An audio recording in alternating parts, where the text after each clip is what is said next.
আজকে বিজেপি যে একটি নারী বিদ্বেষী দল, আজকে বিজেপি যে নারীদের স্বাধীনতা, নারীদের সম্মান, সেই সম্বন্ধে একেবারেই সচেতন বা ওয়াকিবহল নয়, সেটা আমরা সবাই জানি। বিজেপি শাসিত রাজ্যে মহিলাদের ওপর যে ধরনের অপরাধ হয়, সেটাই হচ্ছে সব থেকে বড় দৃষ্টান্ত যে মহিলাদেরকে বিজেপি ঠিক কতটা সম্মান করে। আজকে মহুয়া মৈত্র আমাদের একজন নির্বাচিত সাংসদ, ভারতের একজন নির্বাচিত জনপ্রতিনিধি। বিজেপির নেতা রমেশ বিদুরি 2025 সাল, অর্থাৎ এখনকার এই মডার্ন টাইমসে এসে যেই ভাষায়, যেই অশ্লীল ভাষায় মহুয়া মৈত্রকে আক্রমণ করেছে, তার আমরা ঘোরতর নিন্দা জানাই। বিজেপি মুখে হয়তো অনেক বড় বড় কথা বলতে পারে, কিন্তু প্রশ্ন হচ্ছে এটাই যে এই অসভ্যের মতো মন্তব্য, এই অশ্লীল মন্তব্যের জন্য বিজেপির টপ লিডারশিপ, বিজেপির হেডকোয়ার্টার, তারা কি রমেশ বিদুরিকে তলব করবেন?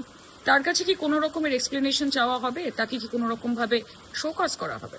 আমরা এটার অপেক্ষায় থাকবো। তবে আমাদের বিজেপির কাছে খুব বেশি আশা নেই, কারণ আমরা জানি এই বিজেপি একটি অসভ্য দল এবং এদের রন্ধ্রে রন্ধ্রে বর্বরতা।